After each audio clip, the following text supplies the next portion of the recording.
Good afternoon to all. Today we will start with this new chapter, that is bearings and seals. See, bearings and seals, these are the most important uh, things for the jet engine.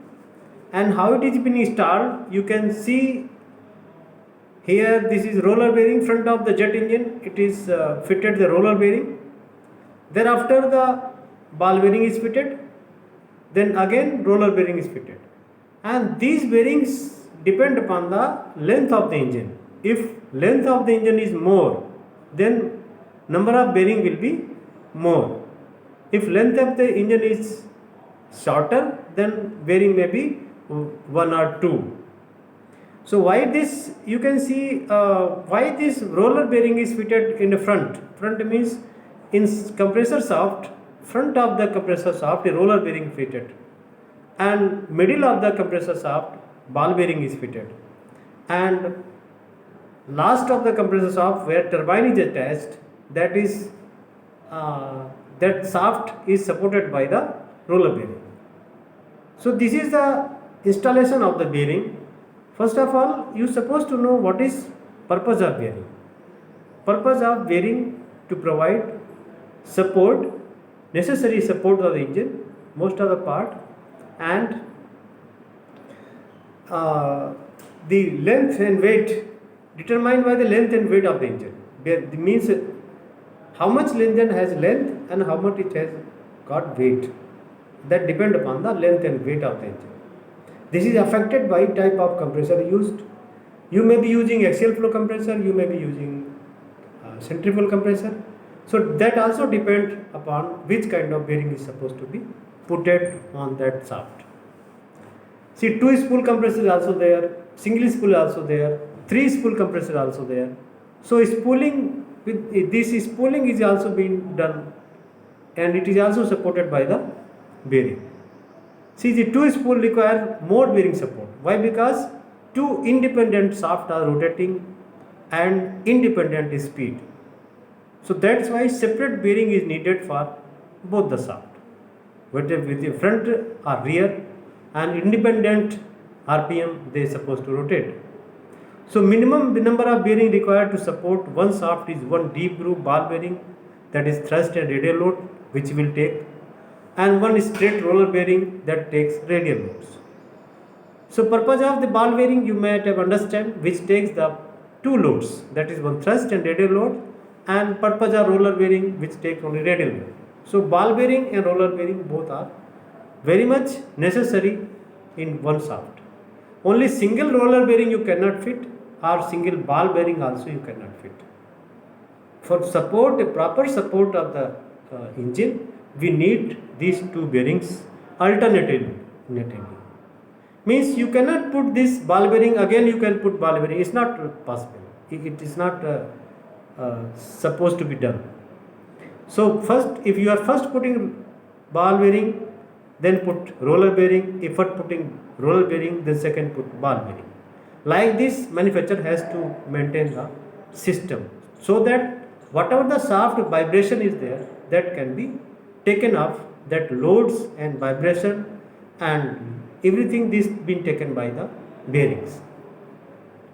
So these many new engines hydraulic bearing in which outside range is surrounded by the thin film of oil, and this reduces vibration transmitted to the engine. See, thin film of wire which take vibration, means if shaft is vibrating little bit, it will be, this vibration is being absorbed by the oil, thin film of oil, which is being supplied for the lubrication purpose of the engine. For that, oil itself is taking this vibration, or that vibration of that shaft, and it will give a lubrication to the shaft, that bearing. So both the purpose, and third is it will dissipate the heat also from that place. So oil is giving so many benefit which is supplied for the lubrication. So this reduces vibration transmitted to the engine, and anti-friction bearings preferred largely because they are offer little rotational resistance. Anti-friction means it will have zero friction. That's called your anti-friction bearings. and facilitate precision alignment of the rotating shaft, and or they can be easily replaced, and then with high momentary overloads they can be withstood, and they are simple to cool, lubricate and maintain for maintenance part, are also easy to maintain them, and accommodates it will have radial and thrust load, both axial load, and relatively resistance to elevated temperature, means at high temperature also it can support, or it will not damage at high temperature also, because cooling media is lubrication, that is IL is being used as a cooling medium. So main disadvantage of their vulnerability to foreign matter and tendency to fail without appreciable warning. Whenever any FOD enters in this bearing, FOD means any kind of burrs or any metal which is being broken, and if it enters in this, or any foreign object damage enters in this bearing may ceases to move. It may cease. So if it is cease, that will be the warning, or it will not rotate the shaft. Ball bearings are positioned on compressor or turbine shaft so that they can absorb any axial loads or radial load. Ball bearing, they will be mostly supported at rear side of compressor shaft and rear side of turbine shaft, so that both the loads they can take or they can absorb. Because roller bearing presents a larger working surface, they are better equipped to support radial load and then thrust load. Used primarily for this purpose, a typical ball bearing roller bearing assembly includes a bearing support housing. There is a one bearing support housing. In this housing, how oil is flows for the lubrication, there are some oil jets which is going through shaft of the engine and through core of the engine. Very narrow escape, narrow holes are there. Through that holes, jets are being provided. So through these jets, this oil is going for the lubricating these bearings. A typical ball bearing and roller bearing assembly includes a bearing support housing which must be strongly constructed and supported in order to carry radial and axial load of rapidly rotating rotor. See, bearing housing contains oil seals to prevent oil leaking from its normal path flow, and it also delivers oil to bearing and its lubrication, and through the spring nozzle. Oil seals may be labyrinth or thread helical type. ये labyrinth भी हो सकती है, it can be a thread helical type, in both the type it can have, and these seals may also pressurize to minimize oil leaking along the compressor shaft, and labyrinth seal is usually pressurized, but helical seals depend only slowly on reverse threading to stop oil leaking. These two types seals are very similar, differing only the thread size and fact that labyrinth seal is pressurized. See how it is pressurized. One side of the bearing is oil is working, another side of the bearing is working, air pressure is working. So this one side air pressure is working to pressurize the oil system, so that this oil which is coming from the front side of the bearing, it should not leak.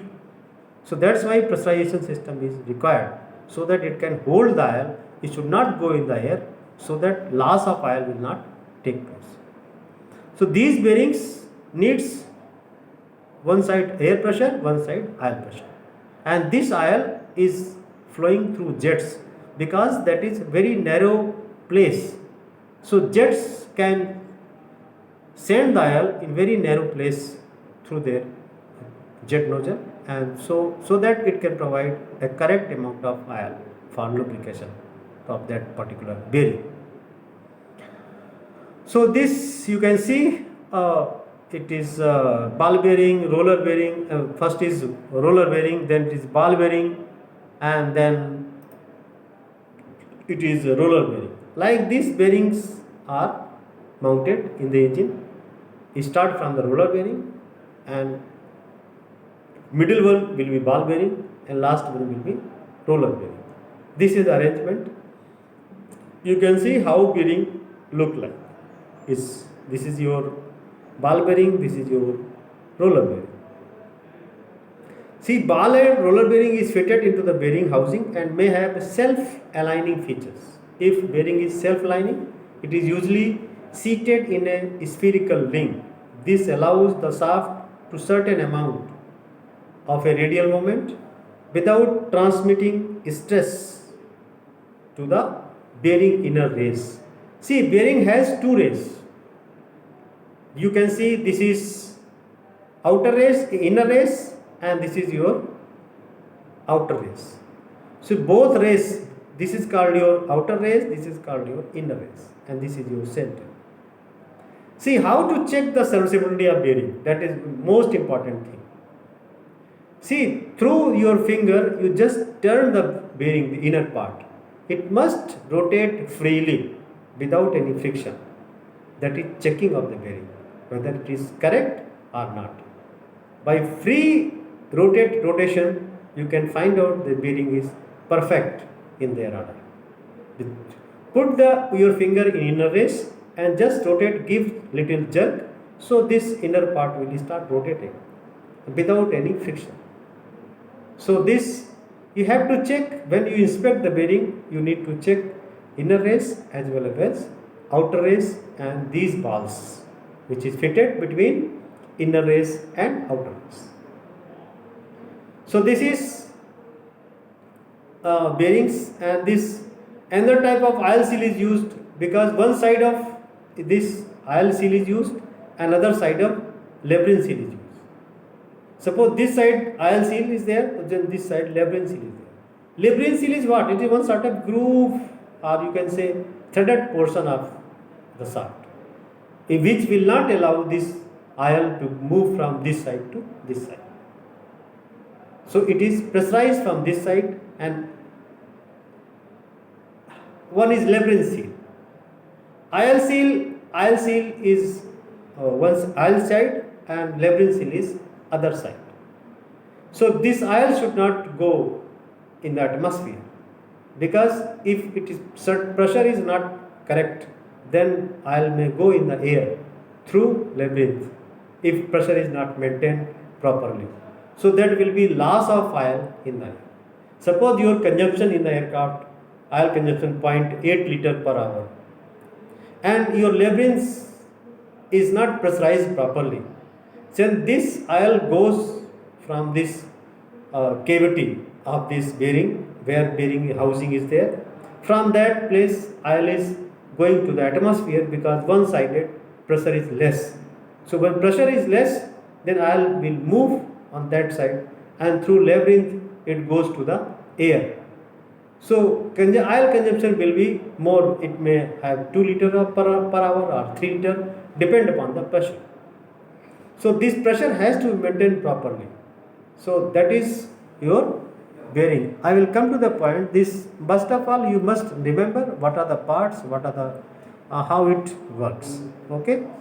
So this is all about bearing.